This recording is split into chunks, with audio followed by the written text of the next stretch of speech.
이혼 후 외롭게 지내던 저에게도 다시 설렘이 찾아올 줄은 몰랐습니다. 모든 건 2층에 새로 이사온 이웃 덕분이었죠. 17살 연상의 그녀는 바쁜 아들 내외를 대신해 손주를 돌보며 지내는 조용하고 따뜻한 분이었습니다. 어느 날 주말에 더운 날씨라 현관문을 열어두고 게임을 하고 있었는데 갑자기 그녀가 아저씨 하며 저를 부르더군요. 밖에 나가 보니 컴퓨터가 고장나서 어떻게 해야 할지 모르겠다며 도움을 청하셨습니다. 그렇게 그녀의 집으로 올라가 컴퓨터를 확인해 보니 메모리 카드 문제였죠. 간단히 수리해주자 모니터가 정상 작동하자 그녀는 고맙다며 과일을 내오며 잠시 이야기를 나누게 되었습니다. 그때 그녀가 조심스럽게 애 엄마는 어디 가셨어요? 라고 물었고 저는 이혼 후 혼자 지낸다고 말했습니다. 그녀는 놀란 듯 괜히 여쭤봤네요. 힘드셨겠어요? 라며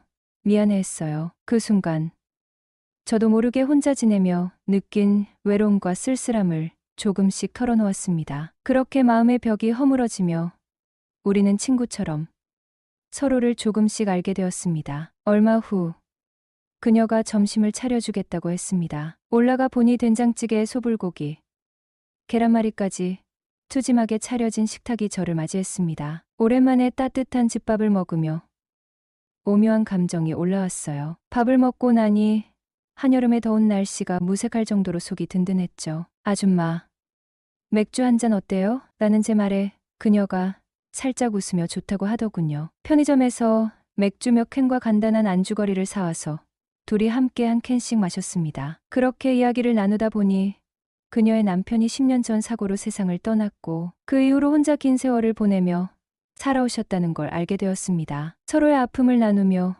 우리는 어딘가 같은 외로움을 공유하고 있다는 걸 느꼈어요. 그날 이후 그녀는 저를 더 잘 챙겨주기 시작했습니다. 밑반찬을 챙겨주거나 퇴근길에 우연히 만나면 먼저 아는 척을 하며 미소를 건네기도 했습니다. 저 역시 그녀가 살갑게 다가오는 모습에 무심히 지나칠 수 없었습니다. 그렇게 시간이 흐르면서 그녀와의 관계는 점점 가까워졌고 서로에게 의지할 수 있는 사이로 발전해 갔습니다. 그러던 어느 날 그녀가 제 손을 잡고 조용히 말했습니다. 이 손 한 번만 놓지 말고 잡아줄 수 있어요?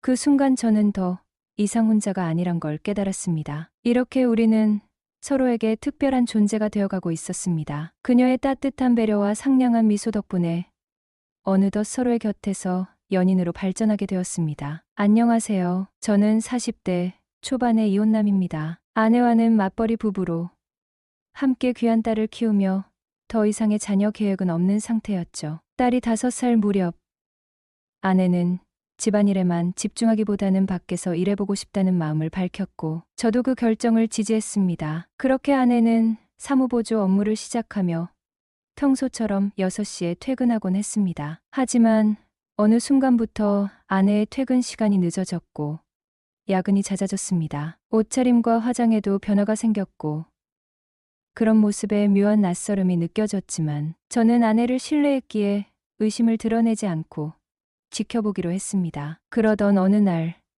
아내가 또 야근을 한다는 말을 듣고 궁금증을 참지 못한 채 아내의 회사 근처로 갔습니다. 만일 진짜 야근이라면 아무 일도 아닐 테고 그렇지 않다면 그때 확인해 볼 생각이었습니다. 처음에는 정문에서 기다렸지만 아내는 나오지 않았고 그때 지하주차장을 통해 나가고 있을지도 모른다는 생각이 들었습니다. 다음 야근날이 왔고 저는 평소처럼 아무 말 없이 아내의 말을 믿는 척하며 그저 조용히 지켜보기로 했습니다. 이번에는 정문이 아닌 지하주차장에서 기다렸습니다. 저녁 무렵이 되자 퇴근하는 사람들로 붐비기 시작했지만 아내는 나오지 않았습니다. 시간이 지나면서 혹시 정말로 야근인가 싶어 마음을 다잡고 돌아가려던 그때 아내가 평소 보지 못했던 옷차림으로 나타났습니다. 그리고 옆에는 회사 동료가 아닌 낯선 남자가 있었습니다. 그 남자의 차에 조수석으로 올라타는 아내를 보는 순간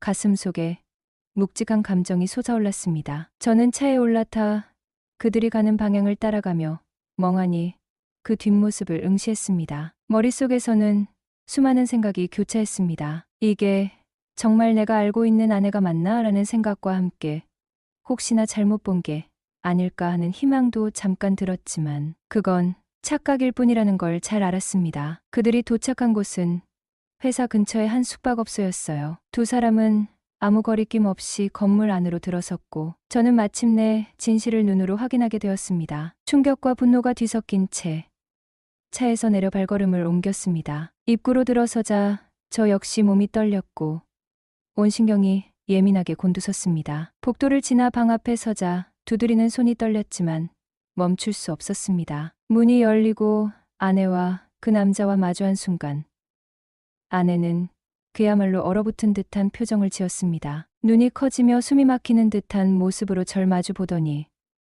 입가가 떨리며 말을 잃었습니다. 그러고는 몸에 힘이 빠진 듯 그대로 주저앉아 버렸습니다. 바닥에 앉은 채 어쩔 줄 몰라 하며 머리를 숙인 아내는 한참을 떨며 울먹였고 눈물을 쏟아내며 저를 바라보았습니다. 그 순간 저는 혼란스러운 감정이 밀려와 무슨 말을 해야 할지조차 모르겠더군요. 아내는 떨리는 목소리로 한 번만, 정말 딱 한 번만 용서해달라며 애원했지만 그 말을 듣는 것조차 고통스러웠습니다. 아내는 눈물로 가득한 얼굴로 떨리는 목소리로 잘못했다고 한 번만 용서해달라고 애원했습니다. 그동안 함께해온 시간, 그리고 누구보다 성실하게 살아온 그녀의 모습을 알기에 마음이 복잡했습니다. 아내는 우리의 가정을 위해 알뜰하게 돈을 모으고 살림을 돌봐온 사람이었습니다. 다른 이들이 부러워할 만한 안락한 보금자리, 아파트 분양도 그녀의 알뜰한 살림과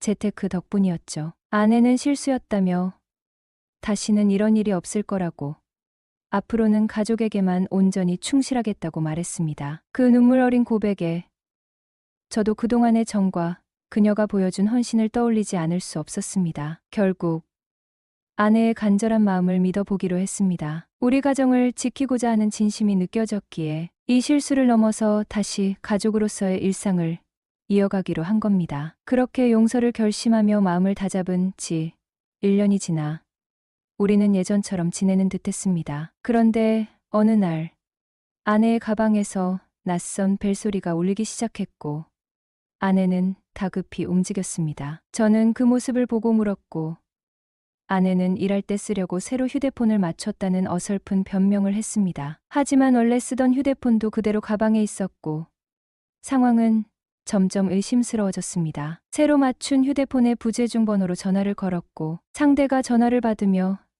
지금은 통화 가능해라고 말을 꺼냈는데 그 낮고 정확한 목소리는 다름 아닌 1년 전 그 사람이었습니다. 더 이상은 견딜 수 없었습니다. 결국 아내와는 재산 분할을 포기하는 조건으로 협의 이혼을 하게 되었습니다. 쉽지 않은 결정이었지만 신뢰를 잃은 관계를 유지하는 것이 더 큰 상처를 남길 거라는 생각이 들었기에 내려야만 했던 결론이었습니다. 그녀는 17살 연상의 과부였다. 나보다 훨씬 나이가 많고 삶의 무게가 다소 무겁게 느껴졌다. 한때는 행복했던 결혼 생활을 보내던 중 남편의 갑작스러운 사고로 모든 게 변해버렸다. 그녀는 여전히 남편의 빈자리를 느끼며 살아가고 있었고 그 빈자리는 아무리 시간이 지나도 쉽게 채워지지 않았다. 그녀의 집은 정갈하고 따뜻했다. 벽에 걸린 가족 사진 속에서 남편과 아이들이 함께 웃고 있는 모습이 여전히 자리를 지키고 있었다. 그 사진을 볼 때마다 그녀는 조용히 고개를 숙이고는 했다. 그리움과 상실감이 가득했지만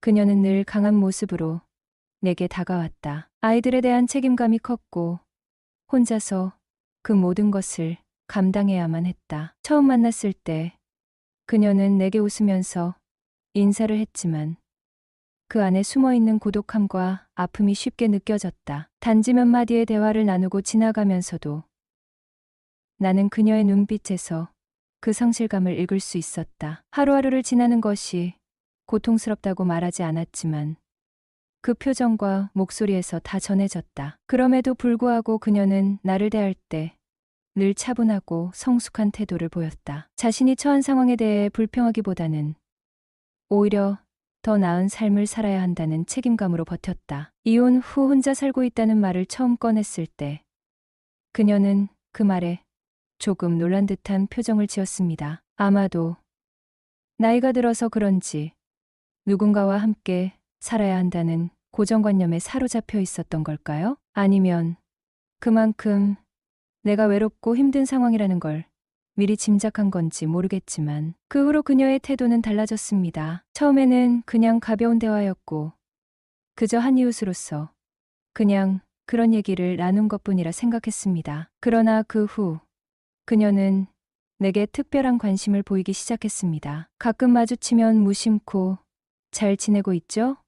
라며 묻곤 했고 이따금은 음료수나 과일을 챙겨오기도 했습니다. 혼자 밥 먹는 게 힘들겠지?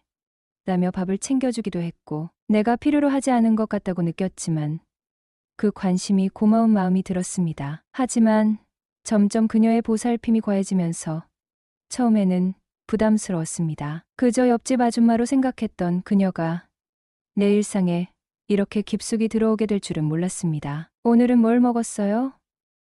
오늘은 외식 안 하셨어요?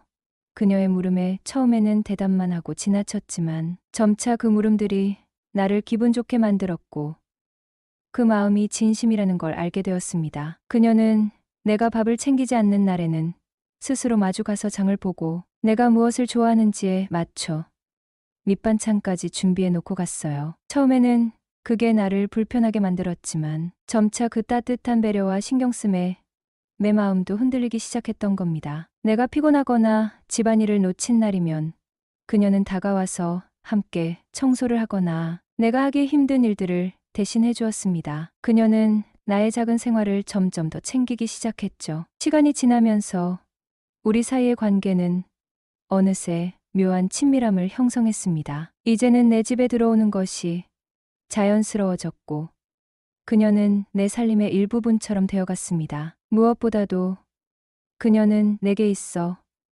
고마운 이웃을 넘어 점점 특별한 존재가 되어갔습니다. 아무리 많은 말을 하지 않아도 그녀는 내 마음을 잘 이해해주는 사람 같았습니다. 어느 순간 나는 그녀의 보살핌이 더 이상 부담스럽지 않았고 오히려 그것이 내게 필요하다는 걸 깨닫게 되었죠. 이제는 내 일상 속에서 그녀와의 만남이 더없이 소중하고 그때마다 나는 다시 힘을 얻는 느낌이었습니다. 그녀가 챙겨주는 음식은 정성스럽고 그녀의 미소는 내게 따뜻한 위로가 되었습니다. 그런 작은 일들이 내가 또 다른 삶의 의미를 찾는 데 큰 도움이 되었다는 걸 알게 되었죠. 우리는 점점 더 서로에게 중요한 존재가 되어갔습니다. 나를 걱정하고 내가 힘든 날에는 함께 울어주고 나의 기쁨은 함께 나누면서 우리 사이에는 시간이 지나면서 단단한 신뢰와 애정이 쌓여갔습니다. 이 모든 것이 처음에는 아무 생각 없이 시작된 단순한 이웃의 배려였지만 이제는 그녀가 내 삶에 있어 빠질 수 없는 사람으로